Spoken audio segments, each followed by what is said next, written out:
In Deadwood, I learned that a man will risk anything on what he considers to be a good gamble.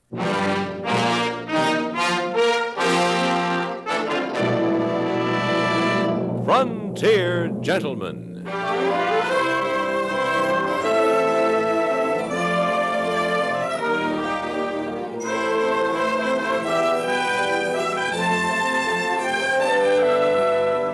Herewith an Englishman's account of life and death in the West.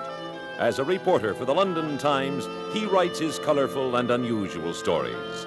But as a man with a gun, he lives and becomes a part of the violent years in the new territories. In just a moment, we will bring you this latest report from the Frontier Gentlemen. Nobody's a stick in the mud where CBS News is concerned. On features like The World Tonight, listeners go right along to wherever the news is happening. Hear eyewitness reports from CBS News overseas correspondents. Enjoy lively interviews with the very people who are making the news night after night, as most of these same CBS radio stations present The World Tonight.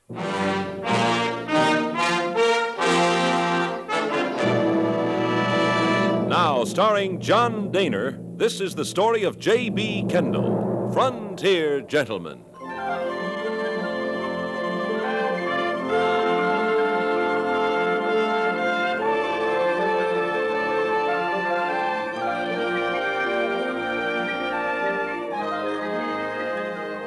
In my wanderings, I have found that a horse is an indispensable method of transportation. It is true that a great deal of my traveling has been accomplished through the use of riverboat, train, and stagecoach. But these conveyances traverse only a minute portion of the tremendous area which makes up the states and territories of the American West. Therefore, in order that I might not be so completely dependent upon the relative convenience of public transport, I decided to purchase an animal. I learned that there were only 2 horse dealers of any consequence in Deadwood. My informant was a gentleman named Squatty Reynolds.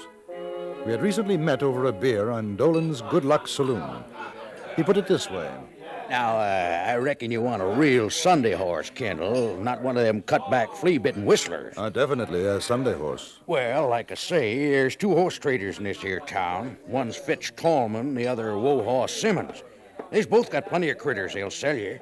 Of course, I ain't saying one got better than t'other, but if it was me, I'd go down to Wohaw. Simmons? Yeah. He ain't likely to thieve you blind as Fitch Tallman would. You being a tenderfoot and all. Oh, that's nice to know. Ain't nothing. Where would I be likely to find Mr. Simmons? It ain't but a shorter straddle down the road. Yeah, I ain't got nothing better to do. I'll amble on over with you. Might be I can help you find yourself a toppy. Oh, I'd be most grateful to you. Want to buy yourself a horse, mister? That's right. Well, you've come to the right place. That's what I told him, Wohaw. And ain't told but the truth, Squatty. In fact, what kind of animal you reckon will fit? Well, there's a decent-looking horse. What, the roan? Oh, no, not less than you plan to do some day herding. He's a churnhead. Kind of bull-windy, too. No, not him. Now, I got me a real sweet little dun over here. He ain't sizable, not much over 14 hands, but he's a long horse, if that's what you're wanting. Long? And he'll go, mister, and he'll keep going till you say stop. And you gotta say it good and loud. Yeah, that's a new one, ain't he, Wohaw? Don't recollect seeing him around. Yeah, come in yesterday. Fella sold him cheap to pay poker loss. That, mister, is a lot of horse. They're rather broad in the beam, wouldn't you say? You mean the big bottom? Oh, sure, that's the nature of him. You take my word, mister, that's one long horse. I had him out this morning. He's got a fast walk and an easy lope. He'll get you where you're going. Won't give out like a lot of these fancy puddin'-foots Tallman try to sell you. How much, Wohaw? You talking for the man here or for yourself, Squatty? Maybe I got a hankering. $50. Well, I'm afraid that's a little high for me. What's your offer? I wouldn't give you 20, I'll tell you straight, Wohaw. I ain't asking you, Squatty. Listen, mister, maybe you'd better go on over and have a look-see at what Fitch Tallman's got. Now, you shut your mouth, Squatty, or I'll stomp your head in. Trouble is, you don't know a good piece of horseflesh from a hog. This here critter's worth better than 50. And how come if he's so good you want to sell him? I'm in the horse trade business. Not no hotel for broncs, that's how come. Now, mister, I tell you what. You give me $40 for this here horse, and if you ain't satisfied after a week, you bring him back and get your money back. Well, Now, you come in looking for a horse, and I tell you he's the best I got. Oh, whoa, you sure do want to get rid of him. What's the matter? You got a case of worms? Mister, you don't want no cayuse dropping dead under you. I'm a warning you, Squatty. gentlemen, if you'd give me a minute or two to make up my own mind, I'd appreciate it. Sure you would. You just do that. Easy, boy. Man's a fool to sell a fine animal alive for $40. Man's a bigger fool to buy it. All right, $40 on condition of the week's trial. You got a deal, mister. Put it there. I sure do hate to see a greener get cheated. You say I cheated him, Squatty? Well, you ain't gonna lose money on the deal, that's for sure. Whoa. 35, 40, Mr. Simmons. You keep a hold on that money, mister. Ain't nobody gonna say that Woha Simmons cheated a man in a horse deal. I'm not saying it. He is, which settles the question since I'm satisfied with our agreement. I apologize to you, mister. I surely do. No need to. Should have gone to Fitch Tallman. Fitch Tallman, that low down, no good. I heard you talking about my pappy, Woha. You better bite down on that tongue of yours, and me and Pap will rip it out on you. I'm a middling old man, Bill Tallman, but I ain't so old that I can't take care of you and your pa, too. Now you get out. If you'll excuse me, gentlemen, I'll take my horse and be going. You bought a horse for Miss Old Scissor Bill? You bought that horse? Yes, I bought it. Yes, and you ain't seen the day that a horse like this was in your stable, Tallman. Oh, you're darn right, Woha, unless we're going to use it for bear hunting bait. Oh, yeah? You want to make a little bet, you fellers? What kind of a bet? That there Dun's got more guts and gold than anything in Deadwood. You loco, Woha. That ain't no bet. That's an old man with a saddle slipping. You're afraid to bet, sure. No, you just- Tallman's a lot of windy gab, sure. Yeah, Now, sure. hold on, Woha. You saying this hunk of crowbait, what this here poor fella just bought off of you, is a better horse than any horse in Deadwood? Any horse? That's what I'm a-saying. And you want to put money on it? That's what a bet's for, ain't it? Now, just You one want to moment. bet against Lobo? Oh, if he's gonna do that, I'd like a piece of that bet myself. I said any horse in Deadwood. How much? Don't matter to me, big or as little as you want. All right. You stay right there, Woha. I'm going to get Pap. I'll be right back. Now, just one Whoa, moment. you banded one herd of sheep too many. Well, even that frog-walking bronc of mine can beat the tar out of this puny critter. I said any horse, Squatty. You are going to race my horse? That's what I'm aiming to do. Well, you got yourself another bet, Woha. I sure hope you got enough money, because you're going to be betting against everybody in Deadwood. I'm going out to raise me a stake. Ain't no backing out now, and you're a witness, Kendall. So long.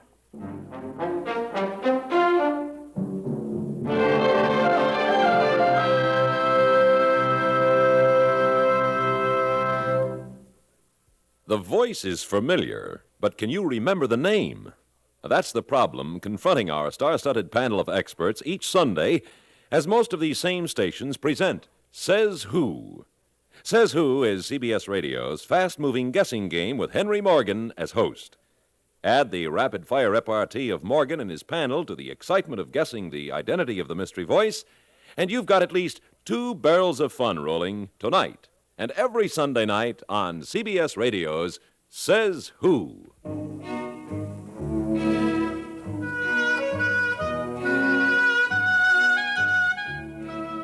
In Woha Simmons' saddle room, I began to understand why the old man had been goaded into making his bet. At that point, neither of us had any idea of the magnitude of what he had done. He went into great detail concerning the rivalry between his stable and that of Fitch Tallman. The fact that Tallman, without a doubt, possessed the fastest horse in the area. I was sympathetic, but I said, I don't exactly blame you, but I can't see the point in even holding the race. Well, there's one thing can make it easier for you, Kendall. Sell me back the animal. And you'll race him yourself? Yeah, I figure. But you know he can't win. I never said that. But you did. For sure, he can't win no short horse race. He ain't that kind. But nobody said nothing about a short race. Now listen, Kendall. I've been around horses since I can remember. That animal of yours, he's hard like rocks.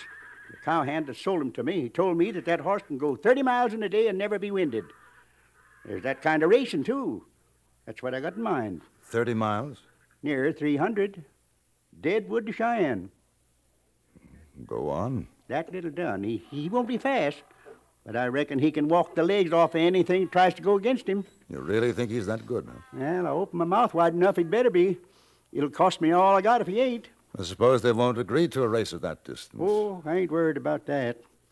It's what happens if I lose that's got me scared. Why not make a small bet? You can afford that, can't you? Ain't you got ears, Kendall? I told Bill Tallman I'd bet little or big. Didn't make no difference.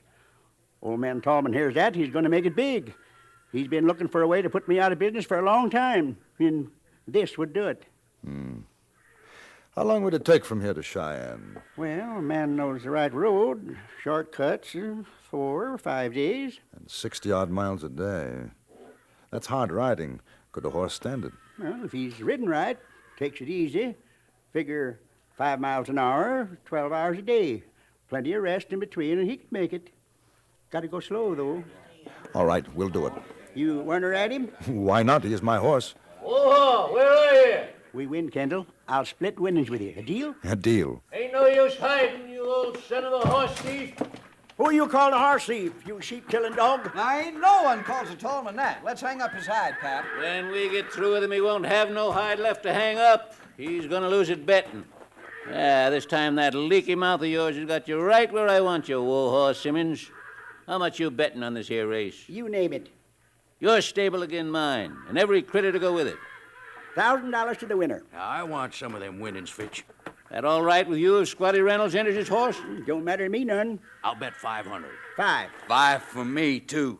Who are you? Uncle Tom Tallman, he's a cousin. I got me a sorrel can whoop any horse in these parts. Not Lobo, we can't. I'm willing to make side bet with you, Uncle Fitch. No, ain't no side bets in this here race. You bet again Wohaw, not your own kin. Just a moment. What about the rules of the race? Oh, you the poor mail-order cowboy bought that buzzard bait? Yeah, that's right. Ain't nothing worse than stringing a greener, but I guess you all gotta learn someday. You set the rules, mister. Make no difference to us. Good. The race starts here in Deadwood, ends in Cheyenne. Man, that's a heap of racing. Now, today's Thursday. We got 2 days to get ready. The race will start Saturday morning, 6 o'clock. Got to be in Cheyenne no later than next Thursday. Make that Wednesday midnight. Right, fair enough. Wednesday midnight. 4 days, 9, 10, 11, 12. 4 days, 18 hours. Anybody comes in after that loses. Well, suppose we all come in after that. Then all bets are off. Nobody wins. Now, ain't no horse can make a run like that without proper feed and the like. Every rider can have somebody along to help. Helper drives a buckboard carrying feed, bedding, and chuck. A man can take any route he pleases between here and Cheyenne. Any he wants. Finish line's at the railroad depot. You gotta get somebody to ride ahead to Cheyenne to be there at the finish. Then tell the mayor he'll go. Who's riding your nag, Wohaw? I am. Kendall is the name. Now, which you figure's gonna drop dead first, the dude or his horse? Might as well pay up right now, Wohaw. Hey, who's riding your horse, Tallman? My son is who? That's right, Pap. I'll go along with the buckboard. Uncle Fitch, you reckon you can find me a helper? Sure, Honker. We'll fix you up. Well, boys, I'm going out and make me a couple of side bets. This ought to be the easiest money I ever did make. You're absolutely right, boy.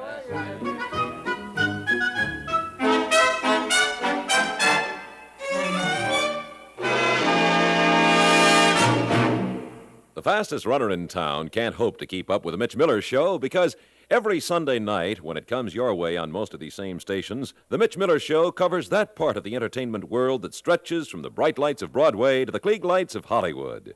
For another all-out, all-star variety edition of the Mitch Miller Show tonight, join us right here at the Star's address when Mitch puts out the welcome mat again.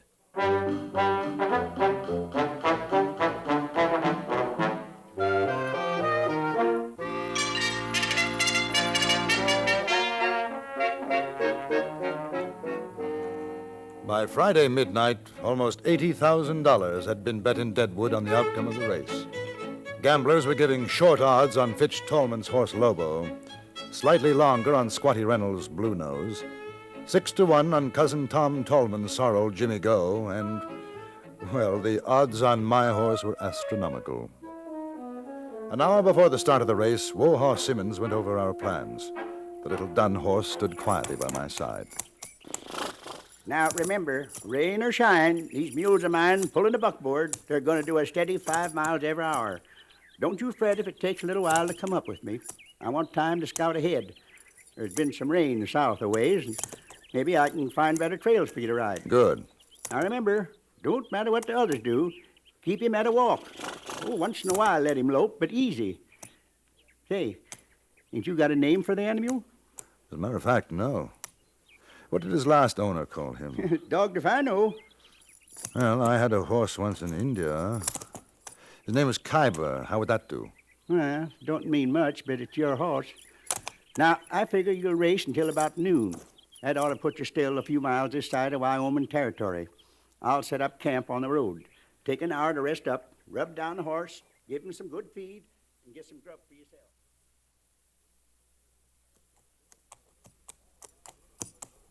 It seemed as though the entire town of Deadwood was at the starting line to see us off. Then came the starting gun, and the race was begun. The Tallman's Bill and Honker Tom were off in a great swirl of dust.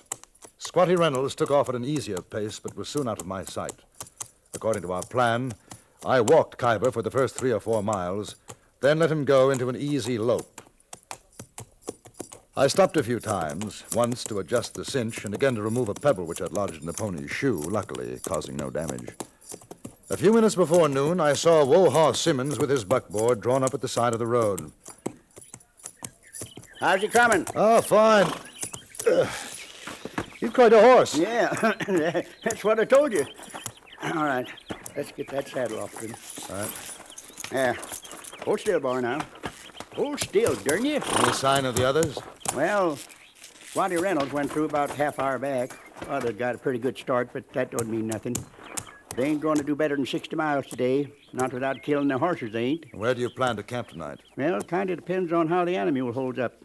I figure we ought to make Jenny's stockade good enough for the first day. How far is that? Well, you've done about 24, 25 miles since the start. Reckon some 30 and a bit to go. When did he take his last water? Oh, there's a creek a mile or two further back. Well, you didn't give him too much? Oh, no. That's good.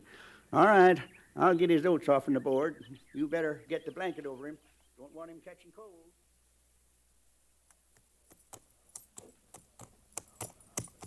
An hour and a half later, I was once more on my way. At one point in the late afternoon, I passed Squatty Reynolds at the Canyon Springs station. We were traveling on the main route of the Cheyenne and Black Hills stage line. However, an hour later, he overtook me at the Gallop. That night, Wohaw and I camped at Jenny's stockade. Our first day's journey done, nearly 60 miles from Deadwood. I tell you, Kendall, we got to keep our eyes skinned, and that's for a fact. Them other boys ain't more'n 2 or 3 miles ahead from where I last seen them. Now, they start figuring you for a winner. They won't let it go easy. What do you mean? Well, I mean, there's a lot of money bet on this race, aside from what Fitz Tallman and me has a personal bet. Tallman's got a big piece coming if he wins. He aims to win. No telling what he'll try to keep us from winning. I see. And I'm just telling you, keep your eyes skinned. You better get some shut-eye now, and I'll watch. I want to get a start before dawn.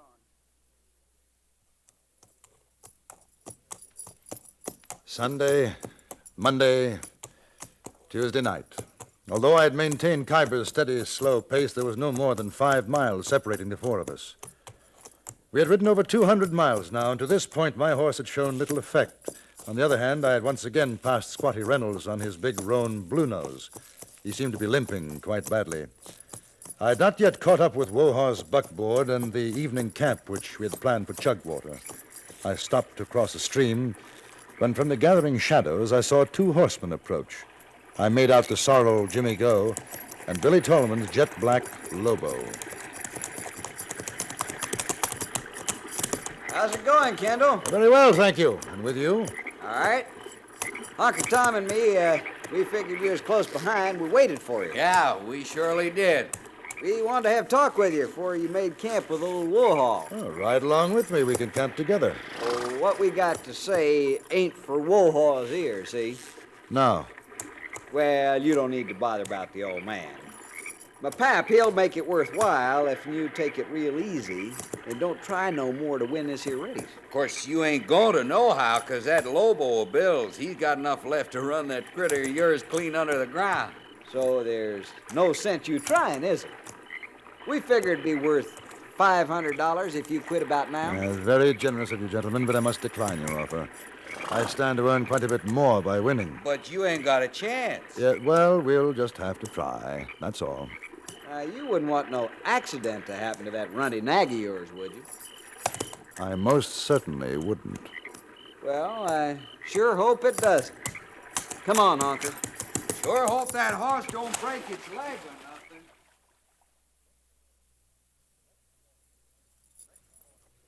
The next morning, we managed to steal a march on the Tallmans, passing them as they were breaking camp. Wohaw rode along with me for a way in the buckboard. This is the big one today, Kendall. Don't change the pace. Don't rush him. I won't. It's Lobo you gotta watch. He's always got something left in the short range, and I'm figuring he'll have it for this one. What about Jimmy Go and Blue Nose? Oh, Squatty's through. Jimmy Go won't last. It's that Lobo I'm worried about. You got to save everything for that last mile. I'm going on ahead. Just keep your eyeballs oiled for funny stuff. Right. We kept plodding on. An hour later, Bill Tallman rode up. He was alone and threw me an angry glance as he passed. I thought his horse was beginning to tire, and so I increased Kyber's pace to a trot. The miles rolled under us. We rested, went on, rested again, and now it was evening. I began to see riders on the road. Some had come out from Cheyenne to bring us in. One called out to me, "That other fella's not more than a mile ahead. Big black gelding. Ain't in good shape. You go get her, boy." At 11 o'clock, I caught up with Wohaw again. He was riding at 6 miles, waving at me frantically. Cheyenne's right ahead. 3 miles to the depot. Where's Tallman? Last I seen, maybe half a mile or less. Fitch is with him. Watch out for dirty business when they try to pass. But wait until the last quarter before you do it. Just keep pushing him. Get him in the last quarter. Right. We were at the outskirts of Cheyenne proper when we caught up to Lobo. Fitch Tallman was driving his buckboard. Looked over his shoulder, saw me, and shouted to his son. Get going, boy! I saw the black horse start to pull away, and in another moment had myself overtaken the buckboard. I became aware of dozens, then hundreds of people lining the streets. I began to gain on Tallman, slightly at first, then faster and faster. The depot came into sight, and for the first time I dug the spurs into Little Buckskin. Behind me I could hear the thunder of the 2 buckboards, the shouts of encouragement. Then ahead, a great blaze of lights, and we pulled ahead, a length, and 2, and 3, 5.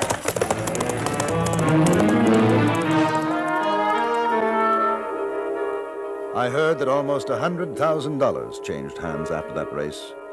Wohaw Simmons collected his winnings from Fitch Tallman and is now the sole owner of Simmons Livery and Stables in Deadwood, Dakota Territory. I was content to accept my share in cash, which amounted to a very handsome $2,000, a sum which brought me both luck and some misfortune, of which I shall write more in my next report to the London Times.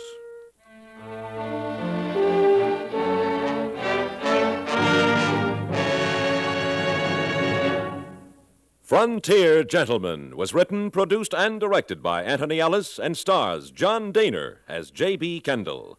Featured in the cast were Ralph Moody, Jack Moyles, William Allen, Will Wright, and Vic Perrin.